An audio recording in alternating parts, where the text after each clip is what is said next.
The camera drifts slowly through a forest covered in morning mist.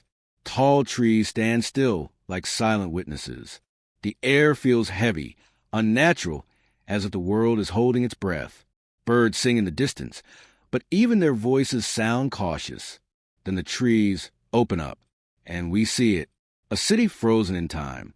Abandoned streets, broken windows, empty apartment blocks, rusted vehicles swallowed by nature, and standing in the middle of it all, a haunting silence that feels louder than any sound. This is Chernobyl, a place where the world changed forever. Chernobyl lies in northern Ukraine, near the border of Belarus, hidden among endless forests and winding rivers. From above, it looks peaceful, like any other forgotten countryside town in Eastern Europe. But beneath that calm surface is a history written in radiation, a history that cannot be erased. For decades, the name Chernobyl has carried the weight of fear, mystery, and tragedy.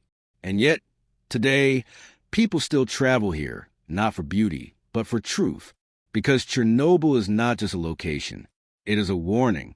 Before it became a symbol of catastrophe, Chernobyl was simply a quiet town, a place where families lived ordinary lives.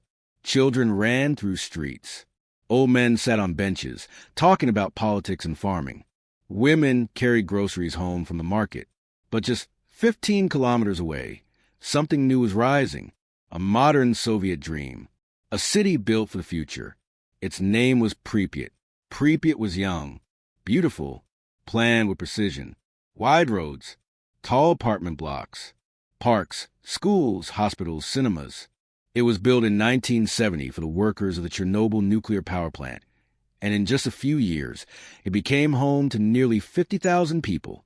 Most of them were young couples, engineers, scientists, teachers, families who believed they were living at the center of progress. At night, Pripyat glowed with streetlights and laughter. Music played from open windows. Children rode bicycles until the sun disappeared. This city didn't feel like the Soviet Union of struggle. It felt like tomorrow. But tomorrow never came. The Chernobyl nuclear power plant stood like a giant machine of steel and concrete. For massive reactors produced energy for millions. It was a monument to human intelligence. A place where atoms were split to create power, clean, efficient, and unstoppable. At least that was a promise. But nuclear energy is like fire. When controlled, it can build civilizations. When unleashed, it can destroy them. It was April 26, 1986, a cold spring night. Inside Reactor No. 4, workers prepared for a routine safety test, a simple experiment designed to check if the reactor could continue cooling during a power outage. But mistakes were made, protocols were ignored, and pressure began to rise. At 1:23 a.m., the reactor became unstable. In seconds, the unimaginable happened. A violent explosion tore through the building. The roof of Reactor 4 was blown apart like paper. Flames shot into the sky. Chunks of radioactive graphite were thrown across the ground like burning meteors. And above the plant, a glowing blue light appeared. A strange, beautiful color. The color of death. Firefighters arrived within minutes. They didn't know what they were walking into. They saw flames, smoke, and debris. They treated it like any other fire.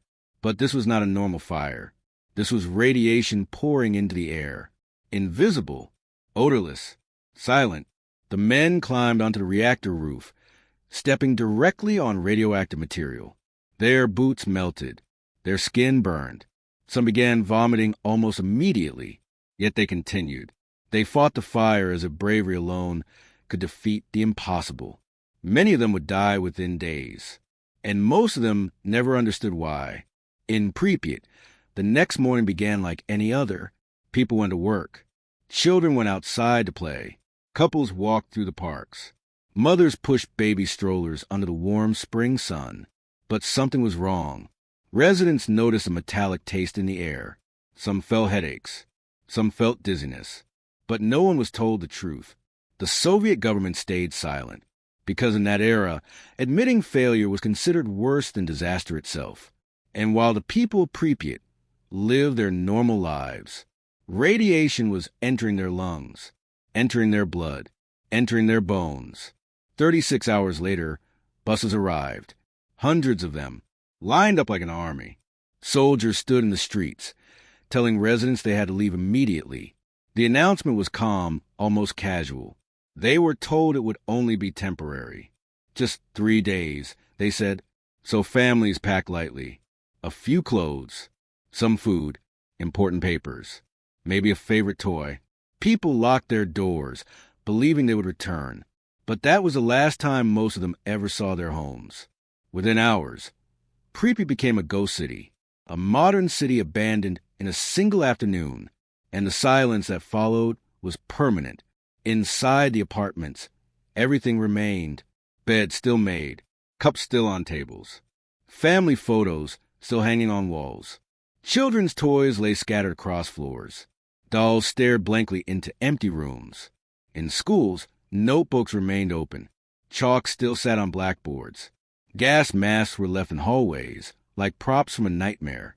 It was as if time itself stopped, not slowly, not naturally, but violently, like the world had been unplugged. In the heart of Pripyat stands an amusement park.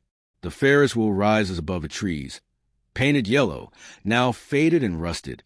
Bumper cars sit frozen, surrounded by weeds.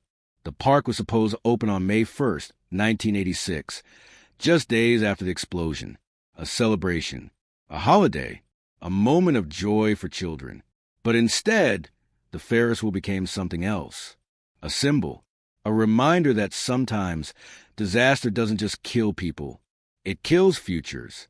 After the evacuation, the Soviet Union established what is now known as the exclusion zone, a 30-kilometer radius around the reactor, a forbidden circle, a place where human life was considered impossible.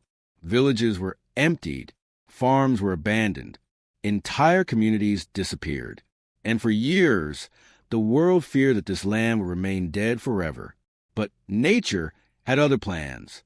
Today, the forests around Chernobyl are alive. Trees grow through buildings. Moss covers staircases. Vines crawl across walls like veins reclaiming a body. Wild animals roam freely. Wolves, deer, foxes, wild boars.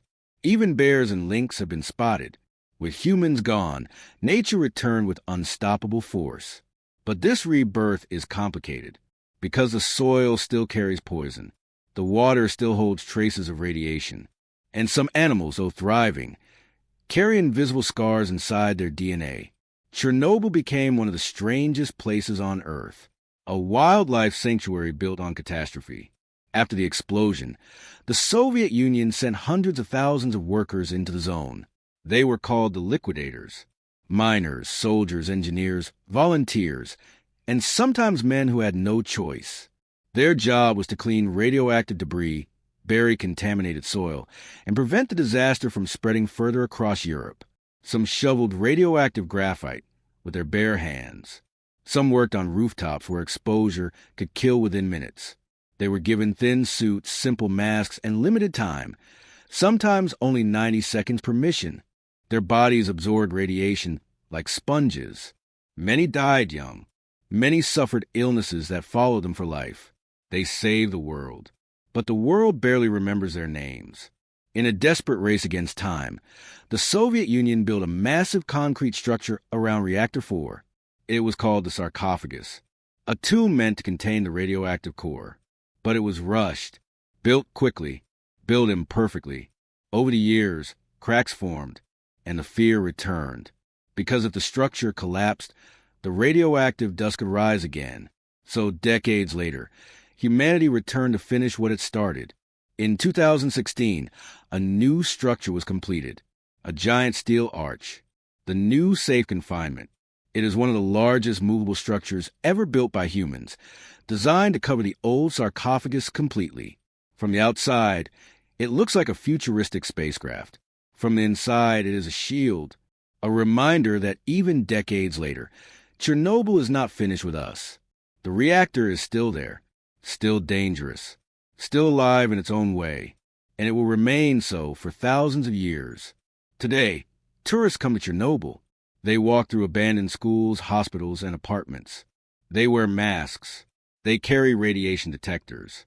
They take photos beside the Ferris wheel, standing where children once laughed. Some come for curiosity. Some come for history. Some come for adrenaline. But when you stand in Pripyat, the feeling is different. It doesn't feel like a tourist destination. It feels like a memorial, a city still mourning. Chernobyl was not only a technological failure, it was a human failure. A failure of pride, a failure of secrecy, a failure of leadership. Because the explosion didn't just happen because of machines. It happened because humans believed they were in control. And Chernobyl proved something terrifying. Even the most advanced systems can collapse in a single night. And when they do, the consequences can outlive generations. For the people who lived here, Chernobyl did not end in 1986. It continued in hospitals, in cancer diagnoses, in missing family members, in abandoned childhood memories. Entire lives were uprooted. People lost homes, communities, identities. Many survivors spent the rest of their lives haunted by one question. What if we had been warned sooner? What if someone had told the truth? Because in disasters like this, radiation is deadly, but silence is also a weapon. As the sun sets over Pripyat, golden light spills across broken buildings. Shadows stretch through empty streets. Trees sway gently in the wind, growing through concrete like they were always meant to be here. The city stands still, not alive, not dead, just waiting. Chernobyl is a place where time collapsed, where the past remains untouched, and where nature quietly reclaims what humanity abandoned.